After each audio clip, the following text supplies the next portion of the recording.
Sí, Doc, se ve. Perfecto. Entonces empezamos con lo que es obstrucción intestinal. La definición es sencilla, es falta de el avance hacia distal del contenido intestinal. ¿Cuál es el contenido intestinal? En el intestino delgado es el quimo o bolo alimenticio, y en el colon el bolo fecal, ¿verdad? Y en los dos están los líquidos y también los gases, ¿no? El aire. Entonces, si esto no avanza, entonces se distiende. Cuando hablamos de obstrucción intestinal, principalmente en una etiología mecánica que es una de las más frecuentes. Si decimos ilio, estamos hablando de una no mecánica, y lo más probable que su etiología sea funcional, o como lo decimos normalmente, ilio paralítico, es decir, que se quedó quieto por alguna otra causa.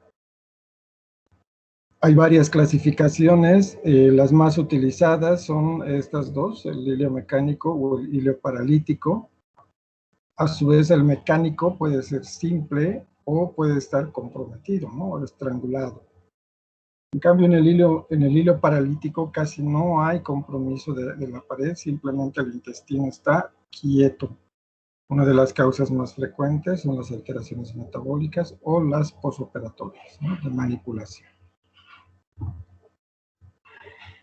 Otra de las clasificaciones es según dónde está la causa dentro de lo que es el tubo digestivo. Si está dentro del lumen, o sea, en la luz, se denomina intraluminal, que las causas están pues dentro de lo que es el propio lumen intestinal, que impide la progresión de las heces. Otra causa es la extraluminal, que está fuera de la luz, en esta parte fuera del intestino, es decir, cualquier otra causa de afuera del intestino que esté presionando o aprisionando o estenosando, etcétera, al mismo intestino para que impida el paso de las heces. Y otra causa también es la endomural o intramural. En este caso, cuando los defectos están dentro de la pared del intestino, como son algunas alteraciones de los músculos, principalmente los tumores, ¿no? Entonces, que estos producen su obstrucción. Un ejemplo de esto a veces es la hipertrofia linfoidea. Entonces, se hipertrofian las glándulas linfoideas en el intestino y estas se edematizan y producen una obstrucción. Si hablamos de la causa mecánica, que tal vez es una de las más aceptadas, lo mismo vamos a recurrir si aquellas causas que estén dentro del lumen, o sea, dentro del intestino, y aquellas causas que estén ocasionando una disminución de la luz del intestino delgado. Estas son las causas intramurales. En las de lumen, ejemplo, está el ilio biliar, cuando un cálculo de la vesícula se suelta o cae a través de una fístula e ingresa al lumen del intestino y pues lo tapa, ¿verdad? Lo obstruye. Y tenemos ya la fisiopatología. En vez de un lito puede ser la impactación fecal, un bolo fecal, heces que se solidifican y ocluyen la luz del intestino. Cuando están en la pared tenemos las atresias congénitas, atresia que significa que no ha desarrollado, y congénita desde el nacimiento, ¿no? Entonces el intestino se queda delgado, no hay luz prácticamente y puede ser segmentario o puede ser en gran parte del intestino, y esto puede ocasionar un problema obviamente desde el nacimiento.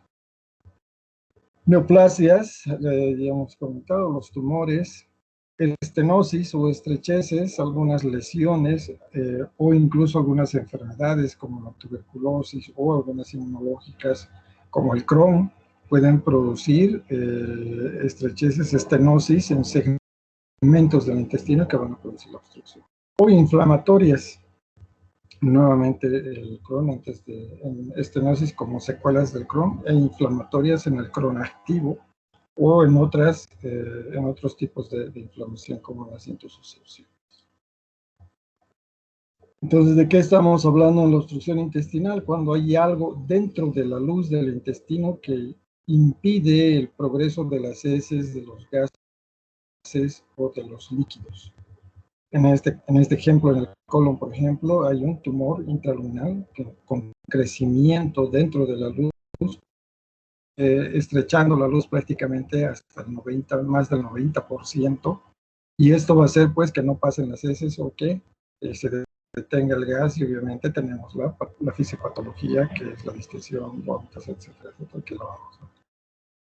Puede no ser un tumor, puede ser un agente externo. Por ejemplo, en este caso, este es el Ascaris lumbricoides, muy frecuente en nuestro medio, principalmente en el trópico, donde se ven verdaderas floras, ¿no?, de estos elementos que están ahí ocluyendo la luz del intestino, por lo que estas producen verdaderas oclusiones.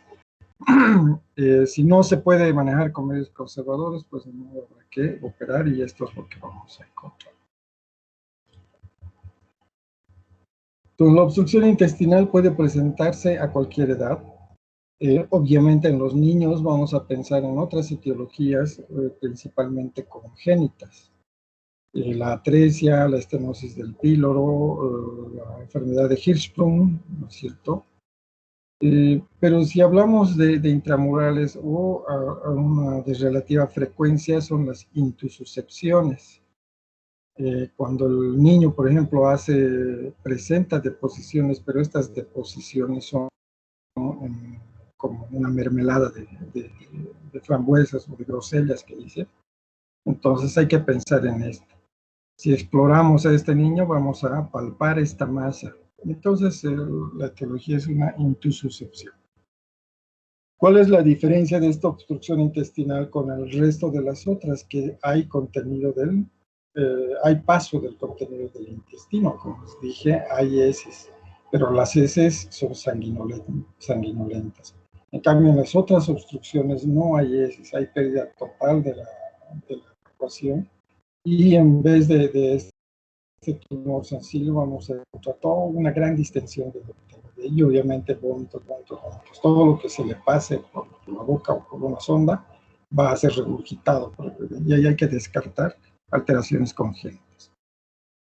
¿Qué es la intususcepción? Como ustedes ven aquí en la foto, pues es la misma invaginación de un segmento del intestino por dentro de un segmento distal. A veces es frecuente cuando a los niños se les da algunos mates, ¿no? Las mamás tienden a darles matecitos cuando llora para... Y lo que hacen estos mates o infusiones es acelerar el peristaltismo, y en el momento de acelerar este peristaltismo, pues el segmento inflamado se queda quieto, y el segmento que va a avanzar con el peristaltismo se va introduciendo sobre sí mismo. Entonces lo que queda es una intususcepción del segmento proximal a través del distal, y esto sí va a producir un dolor, distensión, y con la característica de heces sanguinolentas, ¿no? Como si fuese una mermelada de grosellas. El tratamiento en primera instancia es hacer esto al revés. Se mete un enema evacuante con fuerza, y a veces se logra quitar esta intususcepción, pero si no, pues habrá que entrar a quirófano, ver la vitalidad de este segmento, y si hay que resecar, y hacer una anastomosis término. Otras causas que de relativa frecuencia son las hernias. Se denomina hernia un orificio, en este caso se llama interna, porque la hernia está dentro de la cavidad abdominal. Y se llama externa cuando es una hernia o un orificio que está o dependiente de la pared abdominal. Entonces, por ejemplo, el mesocolon o el mesenterio pueden formar un agujerito y meterse por ahí el intestino. o en el caso de las bridas o adherencias, ¿no? Estas son lo mismo, la diferencia es que se llaman bridas cuando no hay antecedente quirúrgico, y son adherencias si hay un antecedente quirúrgico. Esta obstrucción intestinal compromete la vitalidad de la pared, por eso hay que descartar si es estrangulada o no. ¿Qué significa estrangulada? Que está con compromiso de las arterias y las venas. Estas también se han ocluido y por tanto hay o desencadenan un proceso isquémico y luego necrosis del tejido, ¿no? Comprometido. Entonces ya no es vital y hay que extirpar. Otras causas mecánicas son el vólvulo de sigmoides. Vólvulo significa torcedura, entonces se tuerce en realidad el intestino, y la intususcepción, pues que ya acabamos de ver. Entonces, esta es una brida, ¿verdad? Esta es una brida típica. Ustedes observan el tejido y que está haciendo una especie de ojal, y a través de este se ha metido el intestino delgado. Si el paciente ha tenido antecedentes quirúrgicos o antecedentes de cirugía previa, lo más probable que esta sea una adherencia. Y cuando no hay antecedente quirúrgico y hay la formación de este tejido, se denominan recién las bridas. Por eso algunos les dicen bridas congénitas, ¿ya? Si ustedes observan, entonces la parte del intestino delgado aquí está adelgazada y aquí está bien distendida. Entonces la obstrucción es de este lado, ¿verdad? No deja pasar hacia el lado derecho. ¿Y cuál es el tratamiento? Retirar esta brida, soltar esta brida, cortarla, ya sea mediante una ligadura, una sutura, etcétera, etcétera. Una vez liberada este ojal que se ha formado, entonces lo que se espera es que el contenido vuelva a la normalidad. Si hay que resacar todo esto, hay que resecarlo. Estas son las hernias internas. En el caso de las obstrucciones del vólvulo o del dolicomegacolon, tenemos que es en el niño, está como ejemplo la enfermedad de Hirschsprung. Y en el dolicomegacolon del adulto, la más frecuente es la enfermedad de Chagas. Hay otras como la enfermedad de la altura, la enfermedad relacionada a lo de coca, etcétera, etcétera. Y cuando veamos esto, la principal causa es la denervación, ¿no? La falta de reacción de los nervios para la contractilidad y el tono muscular de la pared del intestino. Como no hay esto, entonces el intestino simplemente se dilata. Y les repito, en los niños se llama enfermedad de Hirschsprung, es decir, esta degeneración neuronal es congénita o incluso es hereditaria. ¿Qué hay que hacer? Hay que sacar biopsias de la pared para comprobar esto y ver el nivel donde no hay, hasta dónde está normal la inervación y desde donde no hay esta presencia, esta ausencia de los ganglios, porque el tratamiento se va a hacer en base a eso. En cambio, en el Chagas es al revés, viene de distal hacia proximal, y esta denervación es progresiva. Entonces, aunque saquemos este segmento en promedio de 5 a 10 años, también se va a dilatar el segmento abandonado o dejado ahí, o no extirpado. Entonces, se puede volver a operar el paciente. Entonces, son las características de esta obstrucción. ¿Qué es lo que vemos nosotros con estos pacientes, ¿no? Casi todos se van a presentar con dolor, con náuseas y vómitos. No eliminan gases ni heces, sino prácticamente todos, excepto la intususcepción, y la distensión abdominal. En la fisiopatogenia tenemos que estar alerta a estos 4 signos o 4 manifestaciones clínicas. ¿Para qué? Para tratar de encontrar el lugar de la oclusión.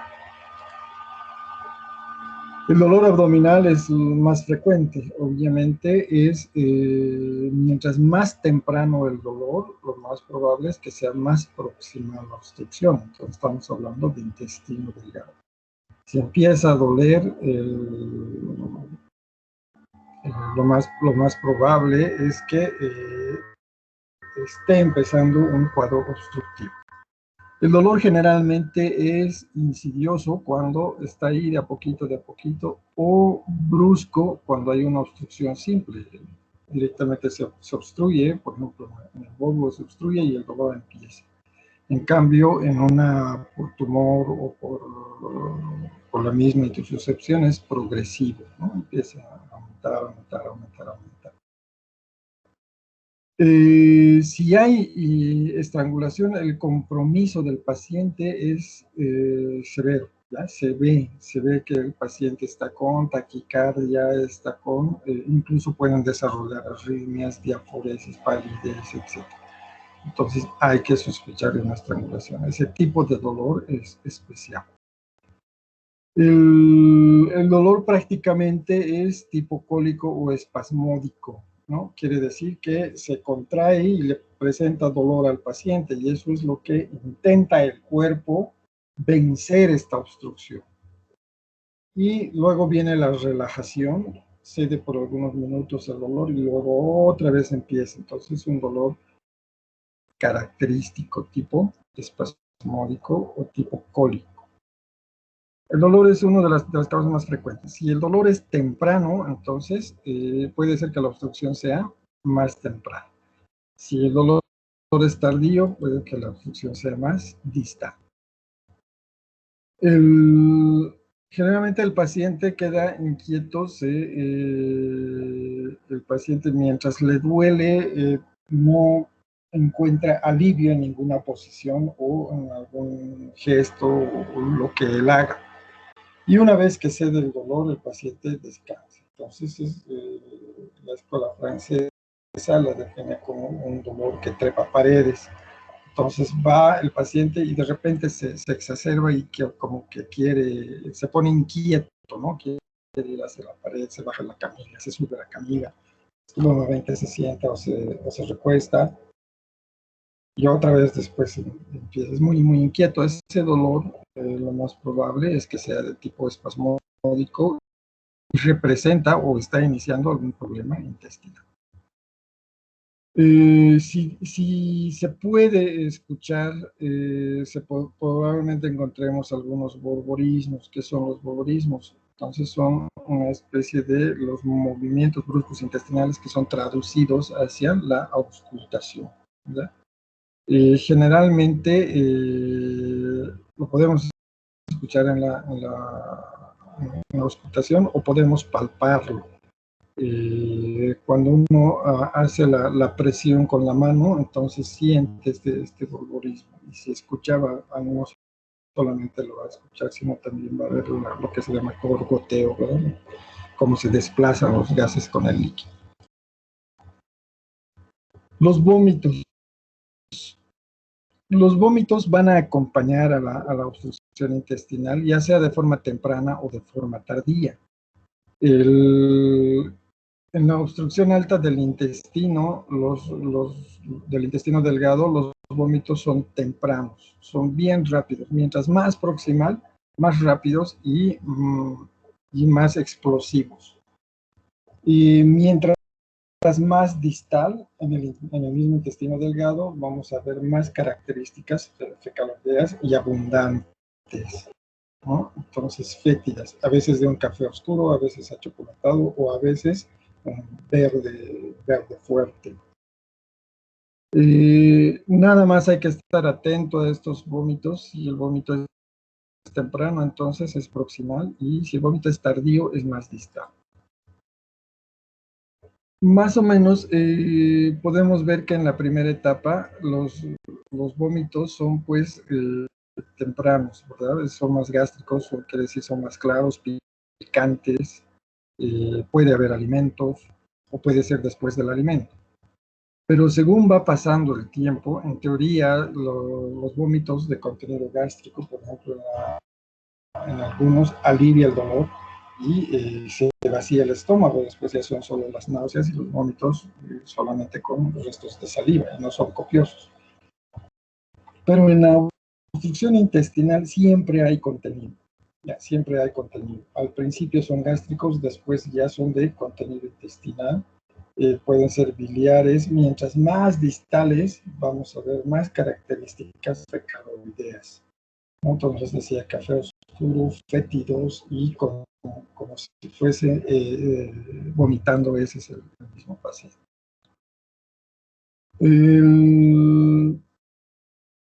Si el vómito es más fecaloideo y más abundante, entonces la obstrucción es distal, así sea el colon, es más distal, y mientras más fecaloideo está más comprometido el intestino delgado y probablemente hasta el colon.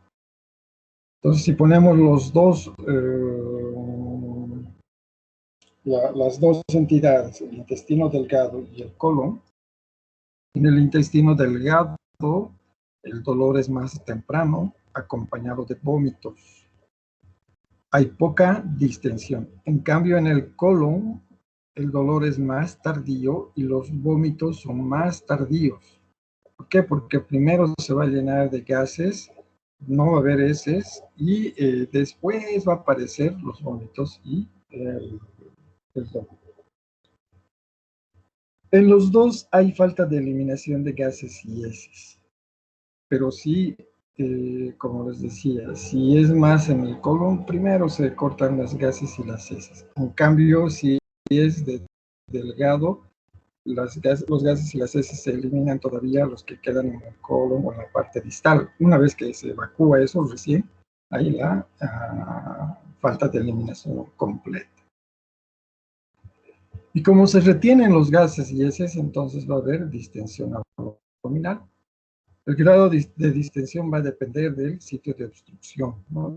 Y el que transcurra en todo lo que es la obstrucción.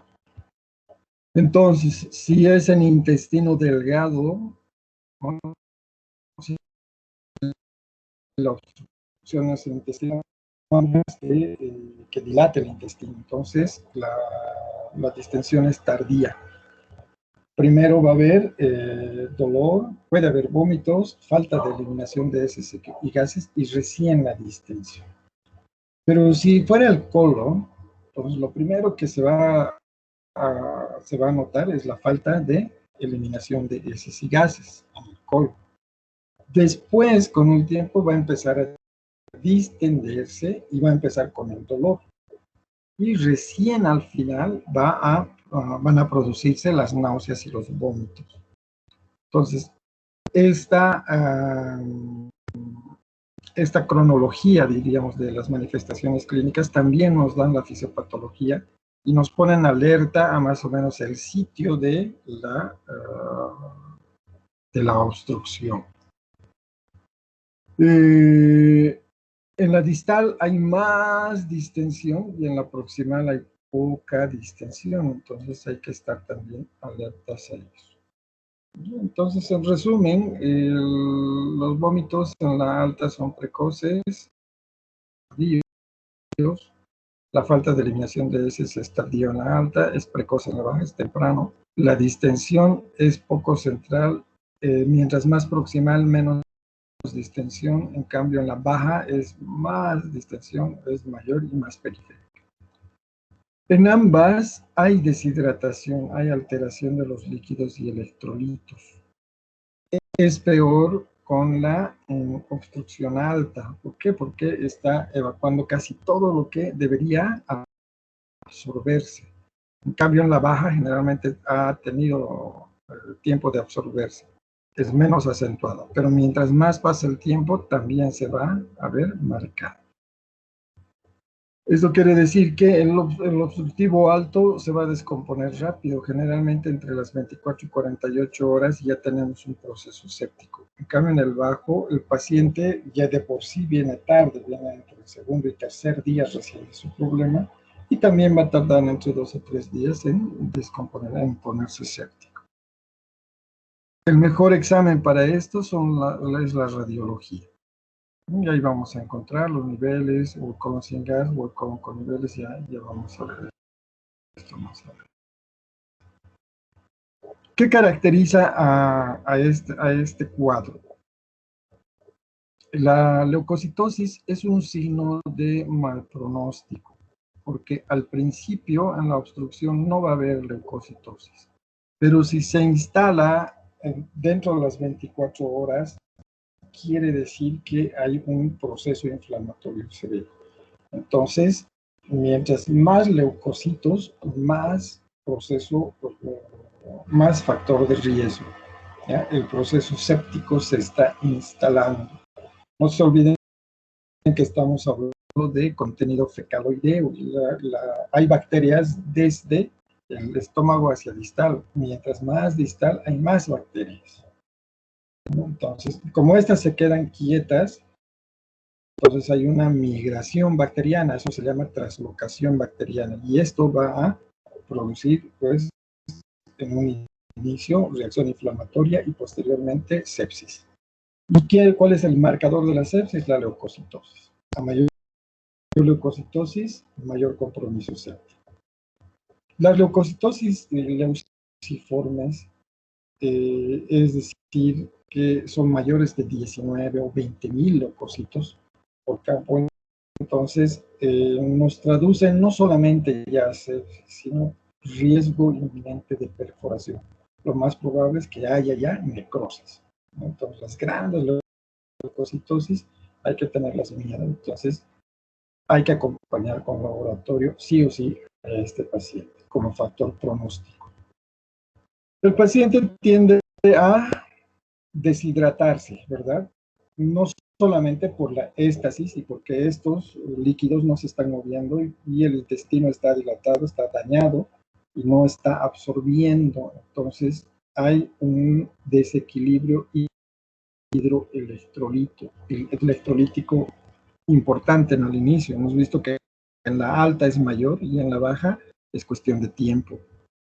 Va a haber hiponatremia, va a haber hipocalemia y va a haber también alteración ácido-base, ¿verdad? Va a disminuir el bicarbonato y el paciente se va a ir a la acidosis. Esto, la disminución de los electrolitos, pueden ser empeorados si los vómitos son constantes. Entonces, no solamente el cuadro obstructivo lo deshidrata, sino también los vómitos. Entonces, aquí habría que añadir hipocloremia, hipomagnesemia, etcétera, etcétera. Se está perdiendo líquido. La hipocalemia puede perpetuar el hilio. Entonces, mientras más potasio bote, mientras más vomite el paciente, mientras más distendido esté, entonces lo más probable es que ese intestino se quede quieto, ¿no? El potasio es un electrolito importante de la contracción de la placa neuromuscular. Entonces, se queda quieto, hay hilio reflejo, entonces hay que reponerlo. El sodio es peligroso porque puede producir degeneración, puede producir alteraciones propias de ellos que pueden terminar en convulsiones, etcétera, etcétera. Y obviamente, por demás está decir lo que produce el desequilibrio ácido-base. Como todo está aquí con desequilibrio hidroelectrolítico, es decir, está deshidratado por la alteración de los electrolitos, se va a ver concentrada la sangre y vamos a ver que la hemoglobina aumenta, el hematocrit aumenta, y esto es por concentración. A mayor concentración, mayor deshidratación. ¿Y quién lo va a reflejar esto? La uremia, ¿no? Se va a elevar la urea y la creatinina junto con ella, produciendo ya el primer daño que sería la insuficiencia renal aguda de tipo prerrenal. Todo esto acontece en el paciente obstructivo, por tanto hay que tener en cuenta su tratamiento o su prevención.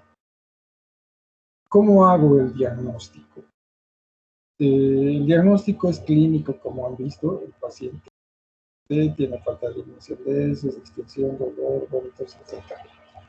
Y obviamente algunos antecedentes, por ejemplo, los quirúrgicos, los que han tenido bastantes cirugías, lo más probable es que tengan adherencias.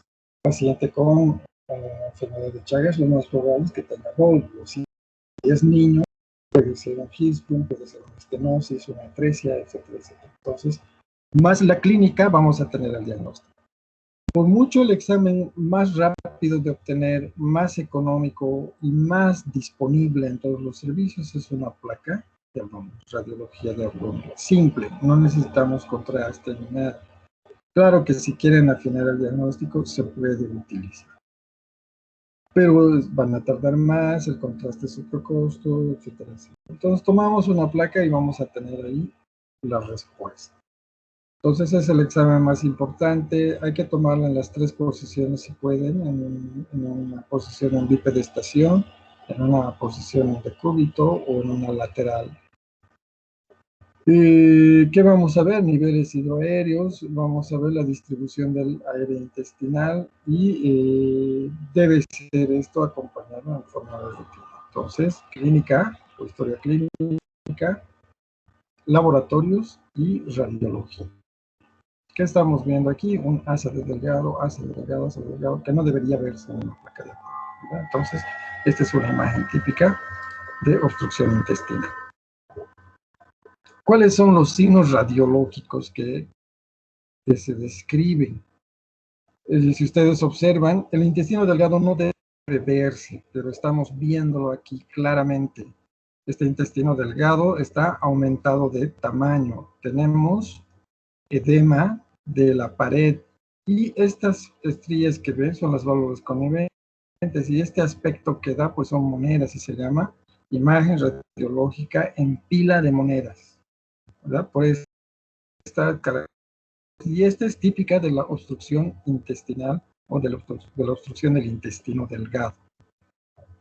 Se dice que si trazamos una raya desde la axila hacia la cresta y la cántaro superior, cuando la dilatación incluye el segmento superior o el triángulo superior, quiere decir que la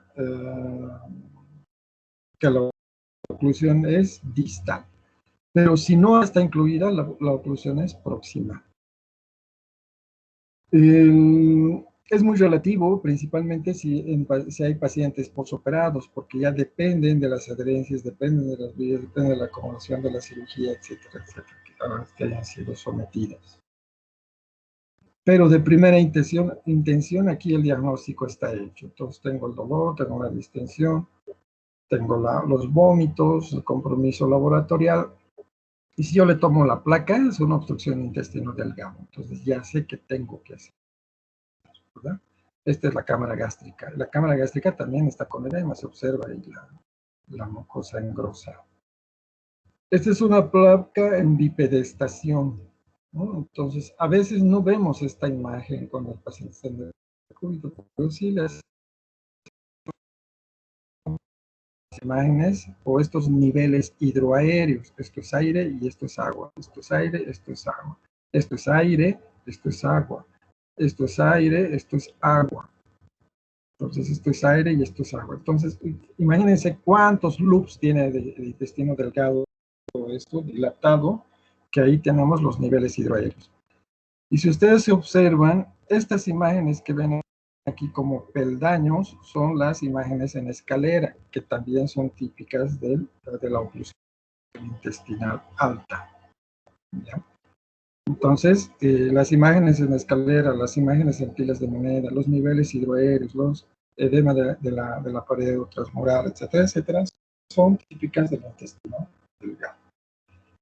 No hay aire en el recto, en la ampolla rectal, ¿verdad? Hay ausencia, aunque aquí hay un esbozo. Eso quiere decir que puede haber un cierto paso de aire, o es que recién se va a eliminar esto, y ahí va, finalmente se va a ocluir totalmente los heces y los gases, ¿no? Y otro punto a tomar en la radiología es el diámetro del intestino delgado. Se agarra la porción más gruesa y se mide. Si es mayor a 8 centímetros, entonces lo más probable es que este paciente sea quirúrgico, que vaya a cirugía. Pero si no, tenemos tiempo más o menos en su tratamiento. En primera instancia, el tratamiento es conservador. ¿no? Entonces, ¿qué vamos a tratar? No solamente la obstrucción, ¿qué vamos a poner aquí? Una sonda nasogástrica, ¿verdad? Que atraviese el píloro y se pueda, de preferencia, meter hasta la puerta fosa. Pero si no, con gástrica suficiente. ¿Cuál es el objetivo? Sacar este aire que está ahí. Ya a veces si es una interna, eso se soluciona. Segundo objetivo, la deshidratación. Entonces hay que canalizar el equilibrio ácido-base, entonces hay que tomarle gasometría. Electrolitos, el equilibrio hidroelectrolito, hay que tomarle laboratorio. Y la leucocitosis. Si hay leucocitosis, a quirófano, ¿no? A quirófano. Si no hay leucocitosis, eso se llama vigilancia leucocitaria. Entonces hay que tomarle laboratorios al día siguiente. ¿Cuánto se espera para operar a este paciente? Hay escuelas que esperan 3 días y hay escuelas que esperan 24 horas. ¿Ya? En promedio, 48 horas. Entonces, si se interna, no se resuelve el primer día, habrá que esperar por semana. La tomografía. La tomografía nos ayuda a afinar el diagnóstico. ¿Cuál es el inconveniente de la tomografía? Ustedes se fijan, con la radiología ya tenemos diagnóstico, incluso el tratamiento planteado. La tomografía es cuando el tipo es dudoso o cuando tenemos la tomografía a disposición, ¿verdad? Entonces, si está en el hospital, es cuestión de minutos. Mientras más moderna la tomografía, más rápido el estudio y de mejor calidad. Entonces, ¿qué vamos a tener? Estas imágenes. Aquí tenemos el intestino delgado. Normalmente en la tomografía sí se ve el intestino delgado. Pero si vemos con atrapamientos de aire, con engrosamiento de pues, aumento del lumen intestinal, adelgazamiento de la pared, o en su caso, edema, en ocasiones hay esta imagen triangular que representa líquido, etcétera, etcétera. Entonces son hallazgos típicos de una obstrucción. Aquí, si no vemos bien aquí el contenido de las heces dilatadas, esto es colon, ¿no? Todo eso, aquí es donde nos llama la atención, ¿verdad? Esta es pared abdominal, estos son los músculos, la piel, y aquí también hay intestino. Esta es la cavidad abdominal, pero está fuera de la cavidad. Entonces, ¿qué es esto? Es una hernia inguino, o una hernia inguinal, de momento encarcerada, y si hay compromiso vascular será estrangulada, ¿verdad? Entonces, lo mismo aquí. Ahora, si tomamos otro corte, a veces este intestino viene desde aquí arriba, con las hernias umbilicales, con las hernias, y esto es normal, y por la localización esta también es una hernia inguinal. Entonces, ¿qué hace la tomografía? Nos afina el diagnóstico. Así como nos muestra aquí, también nos puede mostrar adentro cuál es el lugar y probable etiología. A veces ahí vemos el lito, ahí vemos la obstruyéndola, está ocasionando la obstrucción intestinal. No solamente les voy a mostrar eso. ¿Cuál es el objetivo de meterlo a operar a este paciente? Evitar esto, ¿verdad? Que es la necrosis. Este intestino ya está muerto, está necrosado. Este está con isquemia, este está con isquemia, este está necrosado. Si encontrásemos el segmento, en el caso de las hernias estranguladas, ya sea interna o externa, así con isquemia, se puede esperar 10 a 15 minutos a que recupere. Pero si no recupera, hay que nomás resecar todo el segmento negro, y anastomosa, ¿no? Entonces, quitar todo esto y hacer una anastomosis terminal del segmento vital. Ese es el compromiso o el objetivo de esta cirugía. Los síntomas y signos que dependen del sitio de la obstrucción.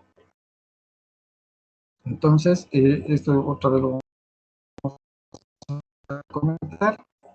Si es intestino planos, Por tanto, hay mayor compromiso del paciente, deshidratación. Si hay deshidratación, hay oliguria, el paciente se deshidrata, hay polidipsia, se eleva la uremia, se eleva la creatinina. Puede haber hipotensión, aunque es tardío, pero puede haber por el secuestro de líquido, es un tercer espacio. La facies se hunde, los ojos hundidos, el compromiso séptico del paciente, nariz afilada, pómulos, etcétera, etcétera. Y la gran distensión epigástica, si es que hay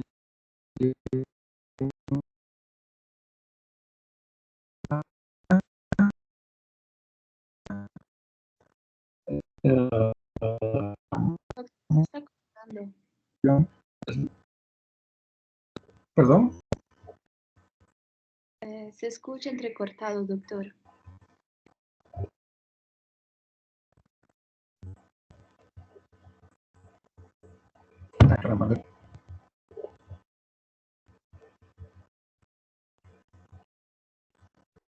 Ahora, Ahora creo que sí, doctor. vamos a ver. Entonces, esto es lo que hemos visto, ¿no? La parahernia, el encarcelamiento del intestino que puede estrangularse.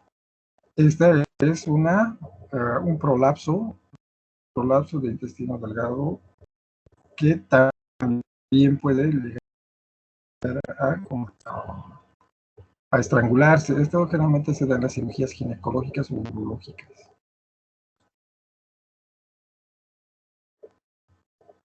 En cambio, en el intestino grueso, el vómito es poco, no hay muchos, es más vomitar francamente fecaloideo a partir de las 72 horas generalmente. No hay shock día, pero sí hay gran distensión, ¿ya? Tanto que puede palparse una más en el caso de la intususcepción o en el caso del fecaloma o impactación fecal o en el caso de una parasitosis grande como es el ascaris. Eso nada más hay que estar atentos. Este es el algoritmo de su libro. En el caso de intestino delgado, viene el paciente, ¿verdad? Si tenemos todos los signos, es decir, leucocitosis, desequilibrio hidroeléctrico, serio, con su creatinina elevada, uremia elevada, etcétera, etcétera, a quirófano. Pero si no tiene leucocitosis, solo está el dolor, la distensión, tenemos la placa positiva, todo, entonces podemos catalogarla de parcial o completa. Si es parcial, le hacemos el tratamiento que debemos hacer. Obviamente nada por vía oral. Las infusiones, la sonda nasogástrica, que es importante, y la exploración, esto les decía, la vigilancia leucocitaria, la curva térmica, diuresis, presión venosa central si pueden, etcétera, etcétera. Hasta descartar que no haya una isquemia intestinal. Como les decía, a veces es tratamiento conservador de 24 horas hasta 72 horas, dependiendo de la escuela que se tenga. Lo mismo se va a hacer en la completa. La consigna es si lo operamos o no lo operamos, ¿no? Generalmente, aquí en el texto, después de 24 horas de tratamiento conservador, dice que se puede valorar si se mete o no a quirófano, ¿no? Si se mete o se va a continuar con el mismo. En cambio, aquí hay escuelas que les decía esperaban hasta 72 horas. ¿Qué pasa si no es una hernia, si no es un problema de bridas, volvulos, etcétera, etcétera, y se ve el intestino generalizado? En la placa tiene todos los signos y síntomas, está distendido, está con dolor, no elimina gases, pero hay cosas que faltan, ¿verdad? Entonces, por ejemplo, no ha sido sometida a cirugía, y en la placa radiológica generalmente está todo tanto intestino delgado como colon con aire. Entonces, si hay eso y no hay problema aparente de impactación fecal, todo eso, entonces se considera ilioparalítico. Entonces, esta es una causa mecánica caracterizada por la pérdida de la propulsión del intestino. Entonces, se queda quieto. Esto se da en pacientes posoperados.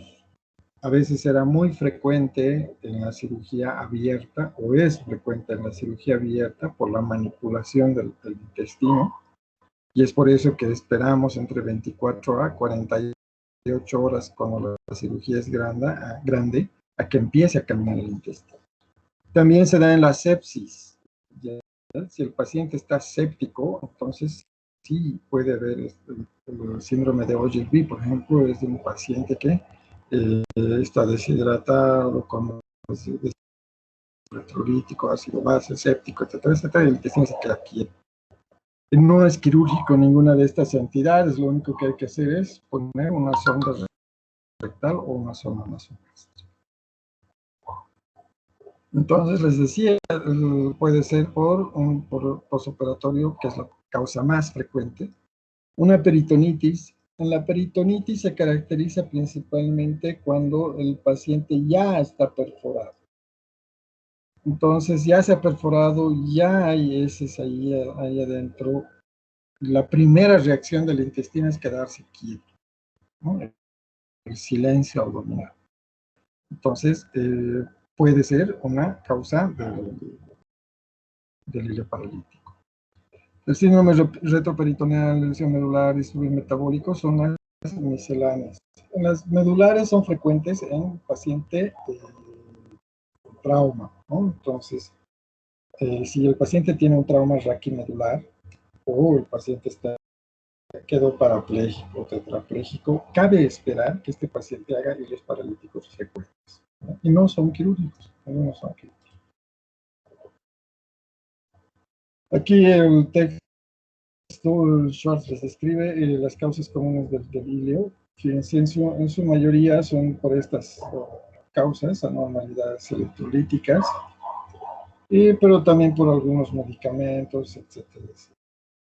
Y una pseudoobstrucción. Hablamos de pseudoobstrucción cuando el paciente todavía elimina gases.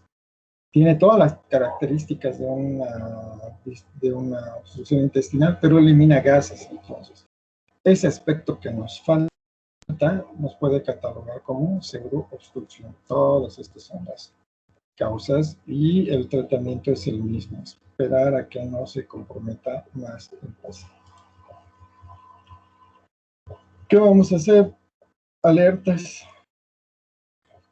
¿no? Lo tratamos como cualquier otra obstrucción, pero con medidas conservadoras. Y ponemos alertas de que no haya leucocitosis, fiebre, etcétera, etcétera, o criterios para meterlo a quirófano. Hoy en día con la cirugía laparoscópica esto es menos común porque no se manipulan tanto el intestino, entonces casi no hay mucho hilio posoperatorio.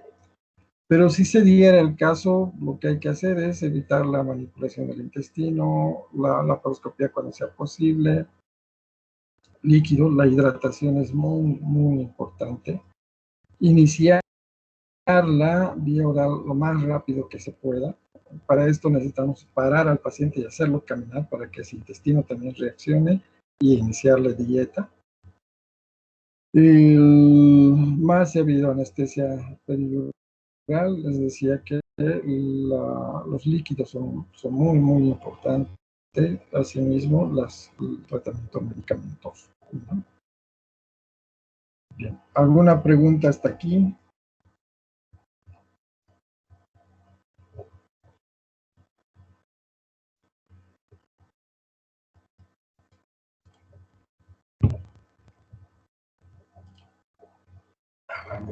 Creo que no, doctor. ¿Todo claro?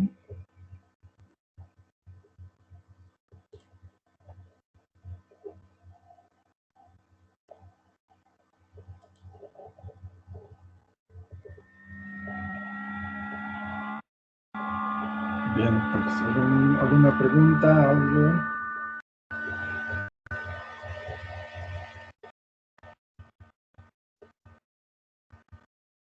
Ya corre un poquito más, pero no se puede correr tanto. Nuestro siguiente tema es apendicitis aguda.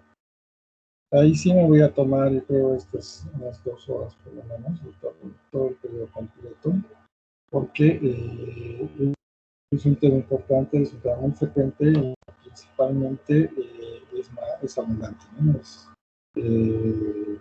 Necesitamos un buen periodo de tiempo para llevar el tema, no vamos a terminar siempre solos. Entonces aquí quedamos. ¿Alguna pregunta?